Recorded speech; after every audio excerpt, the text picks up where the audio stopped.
Welcome to this episode of Ponderings and Musings of an Ordinary Man. I'm your host, Greg Jacobs.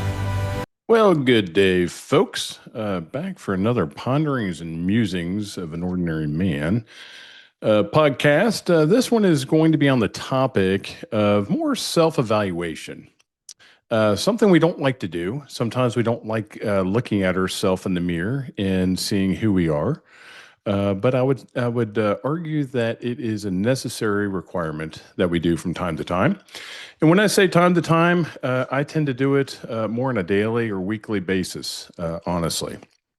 Kind of to see how far I've come in life, where I want to be. We used to hear people in business talk about, the 1 year, 3 year, 5 year, 10 year goals. Um, yeah, I guess you could kind of relay it to that. But more on a personal level, I think it's really a matter of personal development and growth. As you know, I have another podcast that runs parallel to this, Turning Grief into Growth, a journey of transformation. If you haven't listened to it, I encourage you to check it out. This is probably going to deal more with my grief journey just because that's who I am, but doing this on the other platform as well. So I wrote an article recently and submitted it to the TAPS magazine, which I have written about six articles for. For those of you that don't know, TAPS is an organization, tragedy assistance program for survivors. It deals with any loss in the military that basically reaches out to the loved ones and provides support, groups, mentors, activities, all kinds of different things. So I'm very active with that group. I'm a mentor with them. I've got my sixth mentee currently that I'm working on, or working with rather. And then my wife Amy and I are also TAPS care group leaders. So for those that don't know, I lost my son in an auto accident. He was almost 22 years old, December 23rd of 2020, just to add some context. And something that I have been dealing with over the last 5+ years, because it's been about 5 years and 4 months now, is how am I progressing along in life? It's easy for people on the outside to say, "Hey, man, you have come so far in your grief journey, and you're looking good," or whatever. But they also don't see me in my dark closet, or just privately, and some of the thoughts I wrestle with, and different things. So, what I did. For those of you that are watching this on YouTube, you'll be able to see this. For those on Apple or Spotify, you will not. But what I'm doing is I'm holding up a 4x6 picture. And in this 4x6 picture, basically, on the one side, it shows me in a leather jacket with a very somber, depressed, sad look on my face. It was the day of my son's funeral. The one on the other side is me in a blue sport jacket, Easter of 2026, with more of a smile on my face. It's not to compare, weight gain, weight loss, graying of hair, any of the actual physical attributes per se, other than the look on my face, the remorse, the sadness, the depression, things like that. Not that I don't still struggle with those items. So I would look in the mirror in the morning and I would have trouble evaluating. It was the same person that I looked at every single day, constantly. So I decided to write an article about it. I'm going to go ahead and read that article for you and then just kind of break it down just a little bit. So the title of it's called The Boiling Point: Measuring Growth on the Grief Journey. As I said, this was submitted to the TAPS magazine for consideration. I don't know if they'll pick it up or not, but it's going to be geared towards that, and you'll see some TAPS language and things in there. So it starts off, there is a well-known metaphor about a frog sitting in a pot of cool water. I apologize. Good old allergies in Kentucky in April.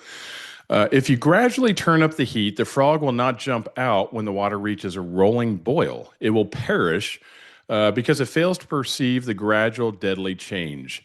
This metaphor serves as a stark warning about the insidious, creeping nature of traumatic grief.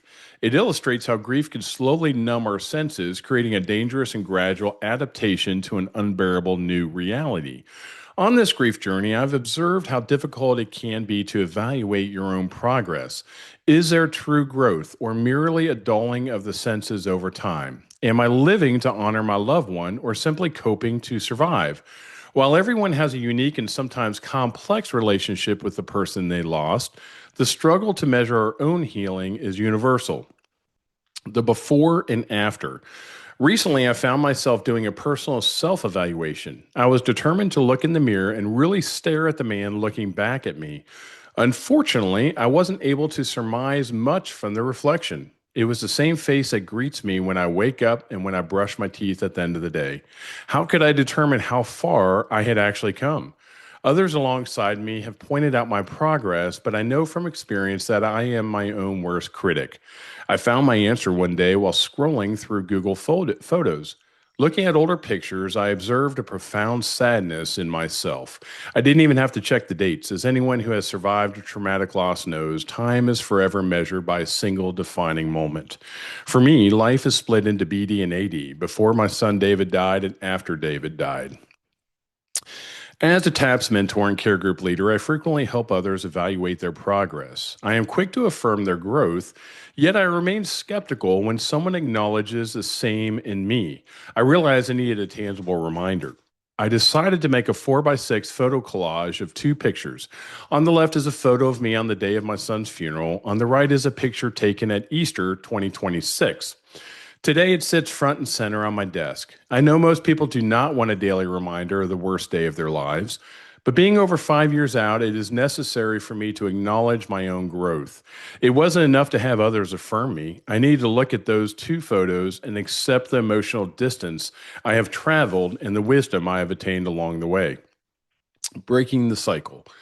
What happens if you look closely at your own journey and realize you haven't experienced positive growth or transformation? First, know that it is okay. The vital first step is simply evaluating and coming to grips with where you are. It is never too late, and there always has to be a starting point, even if you feel you have revisited that same point over and over. Many people describe their grief journey like the movie Groundhog Day. They wake up, endure a day that is miserable or blah at best, go to bed, and start the exact same cycle the next morning. If you're stuck in that loop, here are a few ways to break the cycle. Let your emotions lead, but don't let them destroy you. It is natural to wonder how others are moving forward. Do they cry openly? Do they get angry? Do they express remorse for lost time? More importantly, do they grieve hard because they loved hard? Grief strikes everyone differently. Whether you are an emotional crier or someone who rarely sheds a tear, neither makes you more successful at grieving, provided you aren't purposefully suppressing your feelings. Put the work in. The work of grief might simply be getting out of bed. It means remaining functional for your family and your job. It means choosing not to practice avoidance, but instead staying in touch with your emotions. Be gentle and show yourself grace. We are all our own worst critics. If your self-evaluation reveals that you aren't yet the person you want to be, give yourself the grace to grow. Remember the old joke, how do you eat an elephant? One bite at a time. Keep moving forward, one step at a time, without fixating on how far away the finish line feels. Enlarge your vision and your resources. It is hard to grow if we stay isolated in our immediate surroundings. Learn from those who are a little further down the road. Ask TAPS for a mentor. Join a TAPS care group or a grief share group at a local church. Listen to a grief podcast or read a book on navigating loss. There are incredible resources available to us. We do not need to spend our lives wallowing in the shared stories of our worst days. Instead, we can focus on the transformative power of growth emerging from the chrysalis like a butterfly. We don't have to be the frog stuck in a pot of boiling water. An exit has been made for you. It is up to you to jump out. So that is the article I wrote. To kind of break that down, I know that some of you listening might wonder why that is not on my grief podcast. Great question. We talk about this all the time on the grief podcast, Don and I. I just wanted to jump on here and I wanted to record this because I think that it's very apropos for life in general.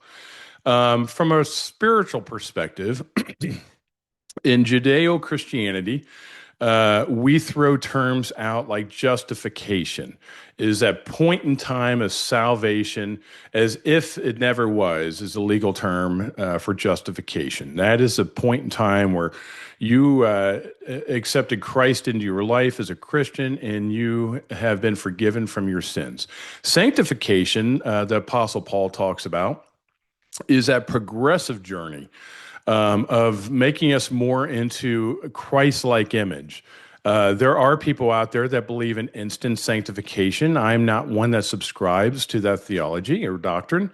I believe that it is progressive over our life. So, from a spiritual perspective, holding that picture back up again, trying to get that reflection off there, I can honestly say that there is a progression in that picture. I could see from the day of David's funeral to a month ago or a couple of weeks ago where I'm at, and I could tell a distinct difference of the growth.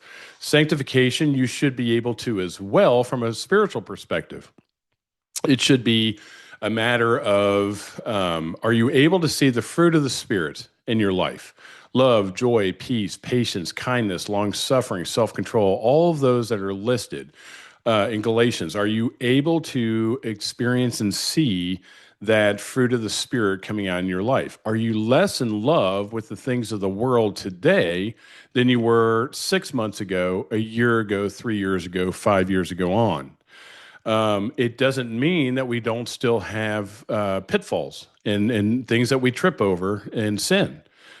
We do not live a sinless life. Is that the goal? Absolutely.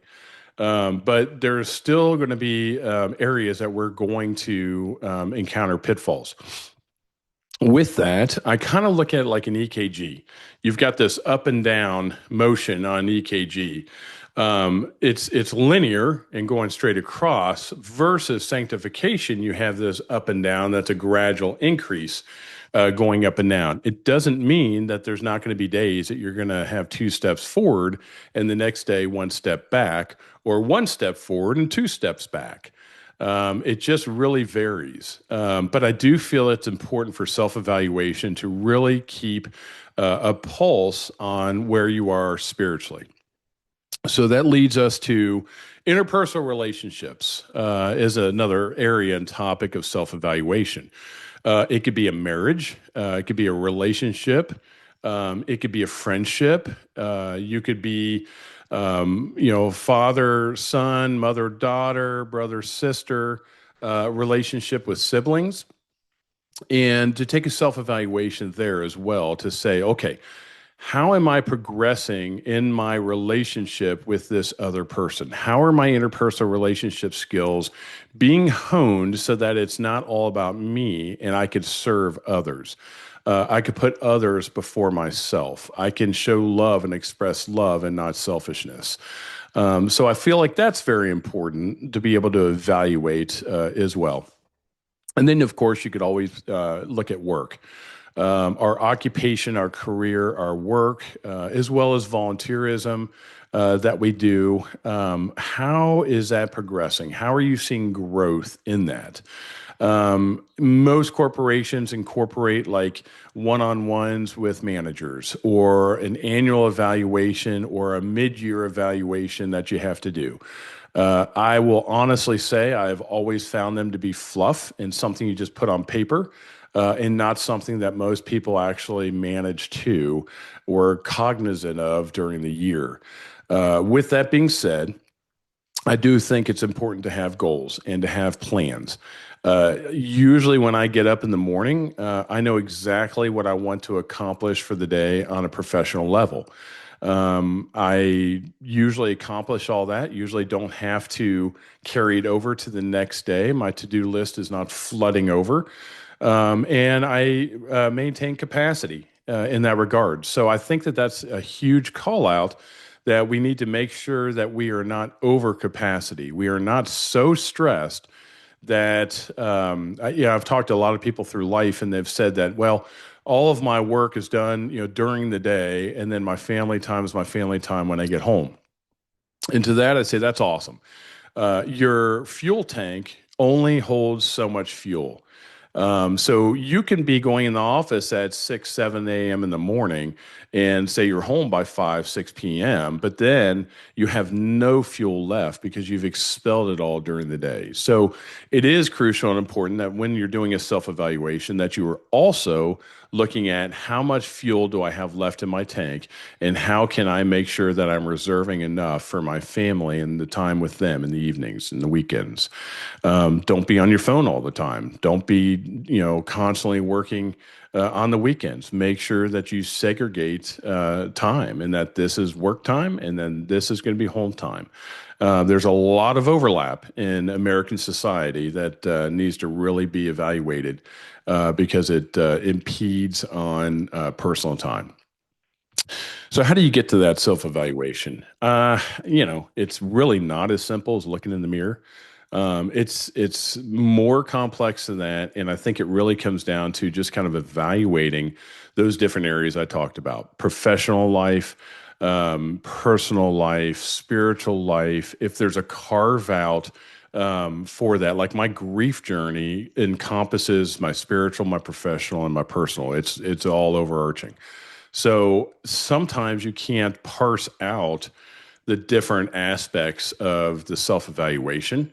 Obviously, if you're looking at objectives and key results or key performance indicators from a Fortune 500, corporate perspective, that's not going to come into your personal life at home.